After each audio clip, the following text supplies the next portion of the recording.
Good morning, and we are back right now. Joining me is Mr. Sivakumaran Chellappa, a well-known colleague of mine, party colleague, and a good friend. We are regular speakers at Hong Lim Park when at least Hong Lim Park was open. Yeah, so once again, welcome back and a good morning. Joining me is Sivakumaran Chellappa, one of my good friends and as well as a co-speaker, party colleague at a Hong Lim Park. Now, why we are doing this video is we are shooting to debunk accusations of racism and xenophobia, and what does Abolish CECA stand for? CECA, once again, it is not a race, it is not a country, it is an agreement. It is a comprehensive economic cooperation agreement. The abbreviation CECA comes from CECA. So, with that out of the way, I would right now ask Siva about his opinions on comprehensive economic cooperation agreements, and why is there so much of accusations of racism when CECA is involved. Okay, thanks, Prabhu. Good morning, fellow Singaporeans. For our Malay friends, Selamat Hari Raya. It's a public holiday. We are all here to just a simple discussion. First, let's get the balance of things. Now, our establishment, they can get very imaginative and even at times extremely speculative when telling people what to do and what not to do in terms of racism and or xenophobia. Easy to keep themselves in their own political comfort zone? It appears to me many times. But when it comes to signing trade pacts like CECA, they cannot even see a crater-like pothole right in front of them. What's wrong with them? Okay, let's mull over it. Okay, we got the whole day, and let's see what comes out of it. Thank you. So, mainly while we were talking about CECA, if you go to the website, okay, you go to Google, all the information is there. You draw the conclusion. I'm going to just guide you of where you can find these information are. I leave it to you to draw your own conclusions. There are 127 listed jobs, part of Annex 9 or Annex 9A, as far as I can remember, 127 listed jobs which CECA it has come to an agreement between Singapore and India for these 127 job holders to work in Singapore. So we are not against, personally, I'm not against free trade agreement. We have loads of free trade agreement, but why is there specifically a free movement of people? That is the gist of it, which I don't understand. And why is there a list of the 127 professions required? These are the two things that I take issue with. And I believe that people in the establishment have got no valid arguments against CECA, or what is so good about CECA, what is so fantastic, how does the average Singaporean benefit from CECA or any other free trade agreement, that they have thrown shades of accusations of racism and xenophobia. I see this happening in the West. It's like in the US, minor thing which does not involve racism, it has become a natural offense or a natural defense. Hey, this is racist. Hey, that is racist. Hey, everything is racist. Anything is racist. If you drink water, you're racist. If you like or you do not like a certain food, you're racist. We do not want to go down the path of a degenerative society where we can't have civil discussions without having differing or opposing views, without the racial or racism or xenophobia being thrown into the works. And that is what I am concerned with and I take issue with. So now back to the 127 jobs listed and as part of CECA agreement and the free movement of people. So on that, Yes. Okay, Now, the 127 jobs, if you look at these jobs, these are essentially the jobs which our local Singapore citizens are depending on to make a living. The PMETs, the in-between category, from the high and the low socio-economic groups. Now, if you remove this, okay, by way of opening it up liberally to foreigners, yes, here we should not be interpreted as not welcoming foreigners. We welcome them to the extent that they can help us grow our economy. But you have to calibrate the numbers. Failure to calibrate those numbers effectively is handing over the number of jobs, lock, stock and barrel to someone. Because when you get foreigners to manage companies, they are going to have a tendency to include their friends from their villages perhaps. What are our people going to do for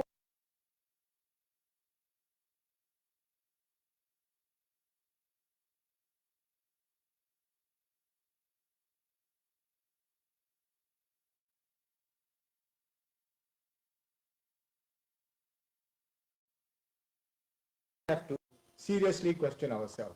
Thank you. So, on this issue of CECA and the issue of free movement of people, why is there specifically free movement of people with this free trade agreement? If you went to see any other free trade agreement, the one with China, the one with the US, and all, apart from the TPP, the Trans-Pacific Partnership, which that is not an individual bilateral free trade agreement. It is involving like about 20 odd countries in the Asia Pacific zone. That one has mentions of free movement of people, the one which President Trump got the US out of. But when it comes to bilateral, this is the first one that I come across with has the free movement of people more on that. Yes, the TPP 2016. The TPP was hotly favored by our establishment. For what reasons? They knows best. But thanks to President Trump at that time, he got US out of it, and thereafter the TPP went off the radar. But it was soon replaced by something else, perhaps RCEP. And the best part is that many countries found some of the deals discussed about free movement of people so unpalatable that they rejected outright. It was very similar to what we have in CECA, and they rejected it outright. But here we are, stuck with CECA, with no explanation from our establishment. Why? Why the situation like this? And with regards to the RCEP, right? That is the Regional Economic Cooperation Partnership. That was like the ASEAN countries, China, Australia, and Singapore involved as well. I mean, you can just go and search RCEP or RECP, Regional Economic Cooperation Partnership. This agreement involving multiple countries does not have free movement of people. India wanted to join this RCEP and they insisted on free movement of people, and as such the other partners in this, like even China, who is a equally big country, have got more than enough land. I mean, comparable, like, look at India, the size of India, size of China, the land and the population. China rejected the free movement of people clause. So did Australia and so did New Zealand. So we are the only partner of India that has this free movement of people. And I also want to bring up this point about CECA. After CECA was implemented, there are about Singapore as a foreign investor or into India, We are their biggest foreign investor into India. All right. We invest about $61 billion or 61 to $62 billion, whereas India invests back into Singapore $28 billion. So technically, we are their net investors. If you see from a net cash flow perspective, we invest more in the whole of India than the whole of India invests in Singapore. So as such, I do not understand why are we kowtowing or bending over backwards to please them. In fact, they should be more than happy to do whatever we want because we are a net investor into their economy. So I just believe that the people that we have are former army generals, military generals, or career bureaucrats, never involved in business, trade, commerce, enterprise, industry in their lives, not a businessman. And these people are negotiating deals for us. And I mean, this was a big eye opener for me as early as 2016 because President Trump, we all know his background. He is a businessman and entrepreneurial background. He has highlighted a lot in the US about the former people who are career politicians or never did business or trade in their life negotiating deals. So I feel that we have got ourselves into a lot of bad deals or deals such as like on surface it sounds fantastic, the idea is there, the framework is there, the skeleton is there, but when you add the finer prints, as they say, the devil is in the details. When you add the finer prints, that's where we would get into trouble. Yes. Look, all said and done, all the pluses and minus taken into account, the question that need to be asked finally, what is the quid pro quo? What do we gain out of this CECA? Not only as a government, as the people of this country. What has the people of this country gained? With that, I hope we could all seek the relevant answers for our own clarity. Thank you. I mean, and on top of that, I would also find this appalling on the part of like they're involving violent racist behavior or a poor Singaporean Indian lady getting kicked in the chest in the incident in Choa Chu Kang. People online are getting speculative and they're linking it to CECA or Abolish CECA. Even the ministers, Shanmugam himself has challenged PSP's NCMP Leong Man Wai after speaking about this incident with regards to racism and xenophobia. And I mean, in this aspect, it is not xenophobic because the perpetrator is a Singaporean Chinese and the person involved is a Singaporean Indian. So that is an element of racism. So we have to call out racism, but without unnecessary spanner of xenophobia being thrown or being lumped in together. So on this aspect, I reject any form of violent behavior or I reject any form of violent behavior. I mean, we can have discussion, we can have opposing views, we can have alternative views, we can have differing views, but violence is never okay. And to go about linking CECA or abolish CECA to violence is, I find it rather ridiculous that people have resorted online to do this. They have been very speculative on this issue. One final. Yeah, go on. Okay, now, we don't mean to be disregarding what is now going on in India. I am keeping myself updated on news from India. We know there's a humanitarian crisis, and I fervently hope that the country comes out of the crisis. The people hopefully are soon relieved from the grips of the pandemic. Now, the situation as it may be, we need to also take reasonable safeguards for Singaporeans. As such, there has to be some sensible travel restrictions, which we are trying to persuade. Of course, the enforcement of it is left to our government, but on our part, from our reasonable view, we persuade. That's what we are doing now. So please understand. Thank you. With regards to the travel issue, right, we should have not have this second wave or third wave that we are facing right now, the spread of community cases.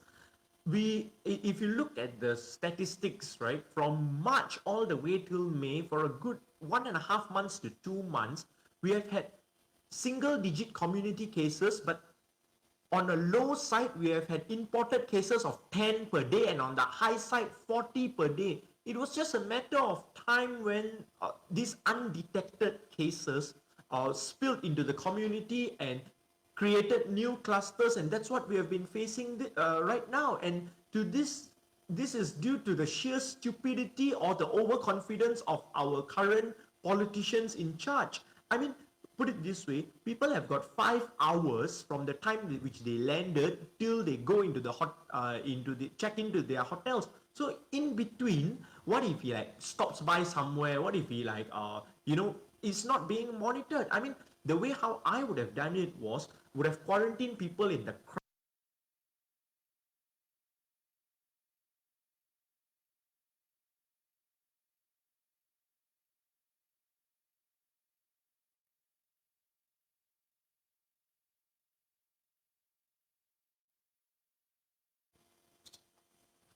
Sorry, that's my timer on my camera that is up. Okay, so the way back to how I would have handled it is, my suggestion would have been like to use Crown at Changi, so that people do not have there's not risk of spreading the virus while traveling, or spreading the virus to taxi drivers or Grab drivers, or set up some sort of quarantine or stay home notice facility right smack next to the airport. But if let's say that spills over, to have dedicated transport services, like shuttle buses and stuff from the airport to the hotels, which would have minimized the risk.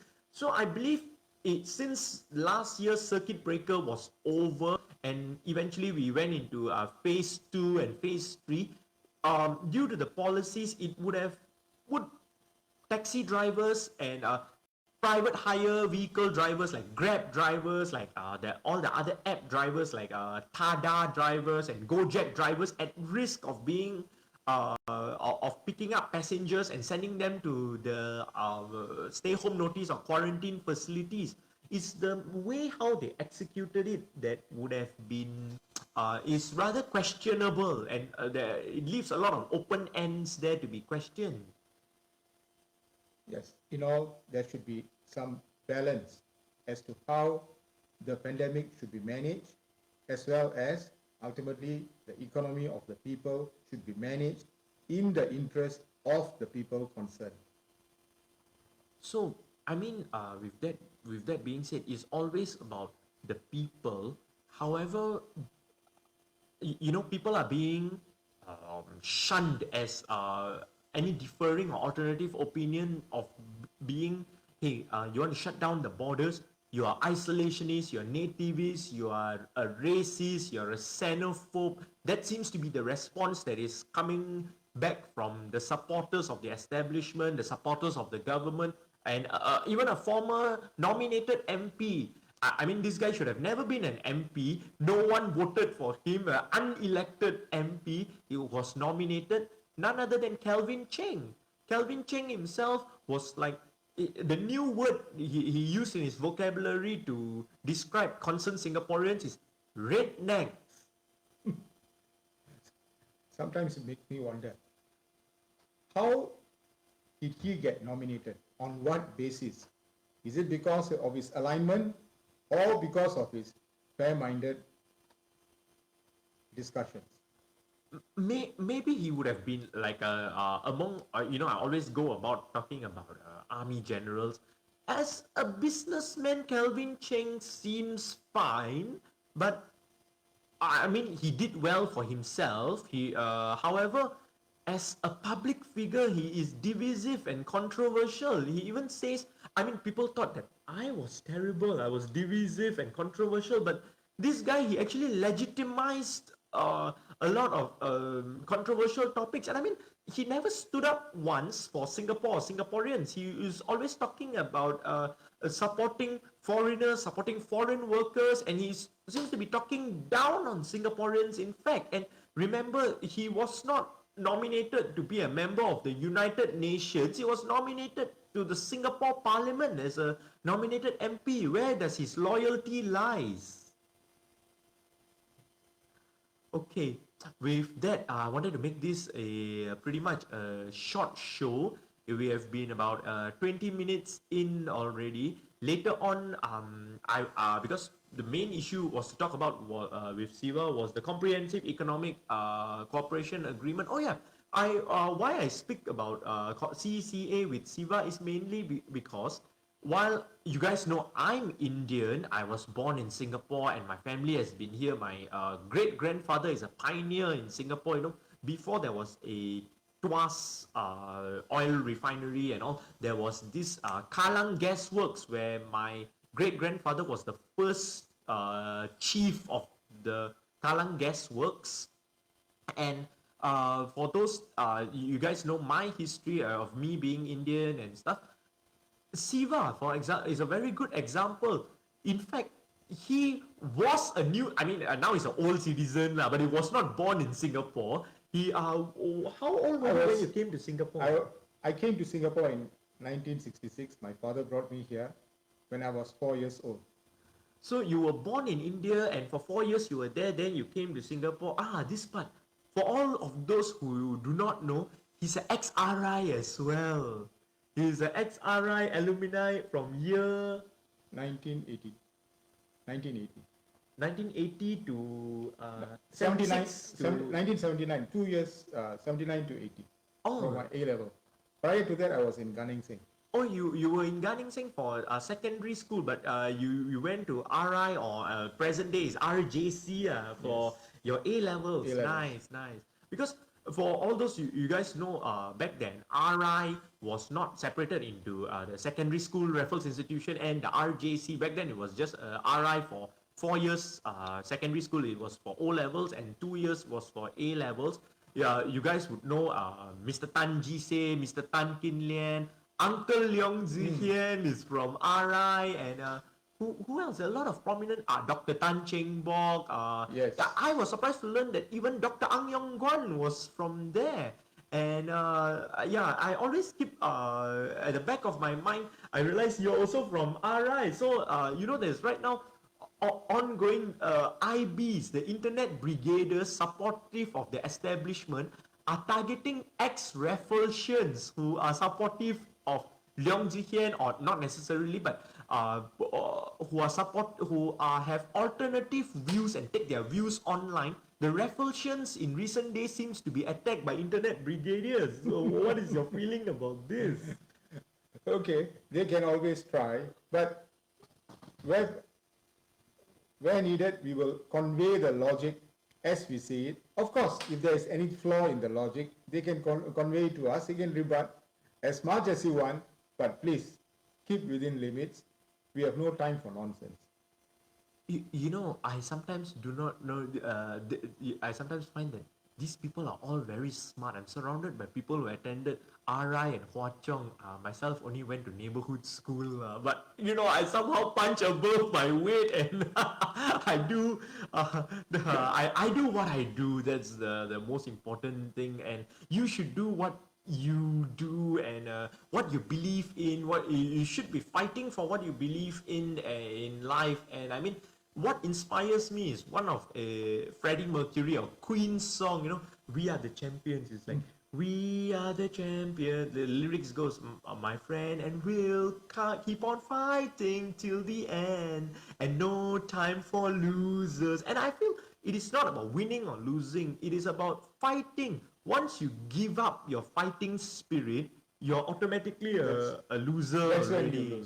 Yeah, that's what I feel it. And apart from Queen, inspired by a great ex-British Prime Minister of Winston Churchill. It's been like, the World War II speech he gave, that we will fight them on the beaches, we would fight them on the hills, we would fight them on the landing pads, we would fight them on the streets. Literally, the fight has to go on whichever front it is. But even right now, we are facing a multiple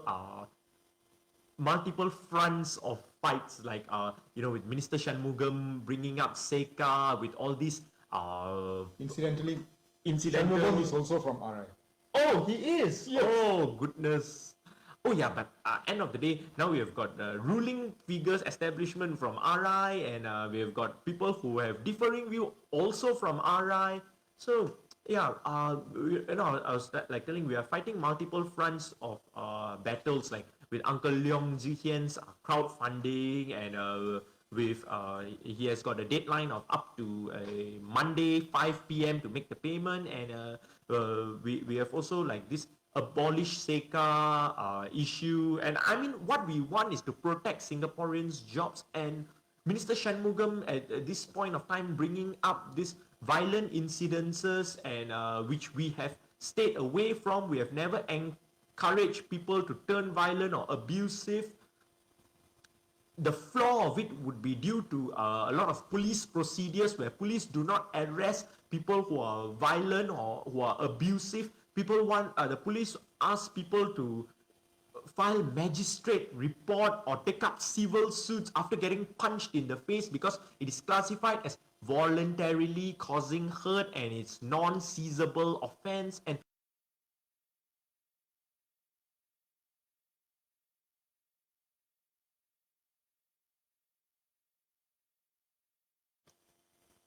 yeah, now we're back.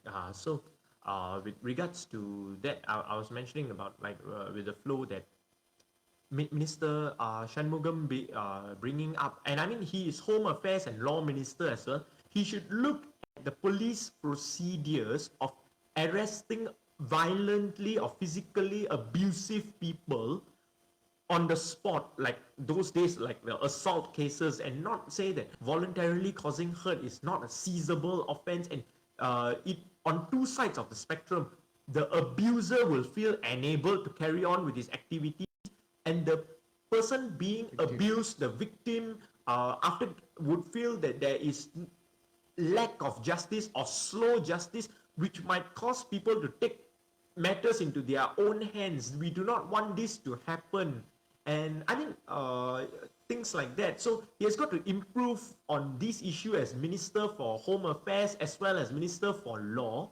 And with that being said, we also fight multiple fronts of battle, like Churchill's speech of, like, Winston Churchill's speech of, like, we'd fight them here, there. So I find that all of us have battles on a daily basis, even getting out of bed and going to work. For some of us face depression and stuff. So you are not a loser until you stop fighting. That is the message. So bring the fight on, bring it on. And with regards to that, I'd also like to mention, Minister Shanmugam brought up CECA debate to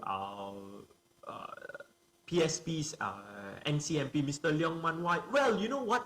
If the debate was in Parliament, elected MPs, or in Mr. Leong Man Wai's case, NCMPs, or even not unelected, nominated MPs can discuss it. But I think this issue should be wider than Parliament. It affects people's lives and jobs, especially the people who are having those 127 listed jobs, and most of these jobs are professional management, executive and technical PMET jobs, which are listed as part of CECA. So I believe that this conversation should be held like in a town hall, or right now, because of COVID, it could be held online or through Zoom.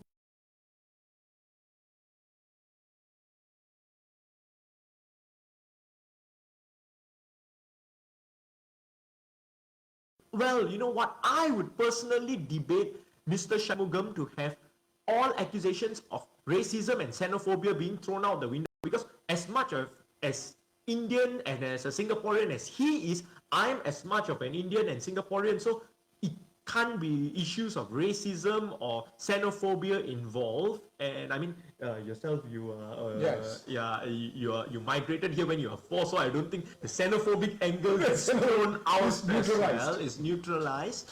So I would personally, oh, it's been interrupted. Oh gosh. Actually, it's still live right here. Oh well. Yeah. So I find that that you know what? I would personally accept your challenge, Minister Shanmugam. You just tell me the time and place, online or offline.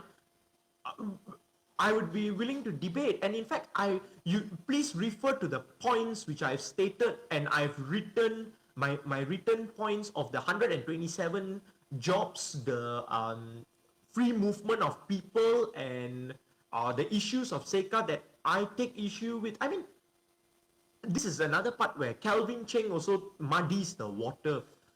You know, during the circuit breaker period, we can still eat because on a net basis, we do not produce our own food. We can have movement of products and services, but without the movement of people, and that has been proven during the 60 days of circuit breaker we had, as well as a reduced movement of people during the opening phase 1 or phase 2, or even like the up to 8 people, we have had a pure reduction. And if you look at SingStats and the statistics, our tourism industry is about between 1 to 2% of our entire industry. Majority of our industry comes from manufacturing, banking, and finance, and we do not need free movement of people. We are okay with importing and exporting of goods, and that line has to be drawn. And there you can't muddy the water between Yes. free movement of people, free movement of goods and services. And this is the angle that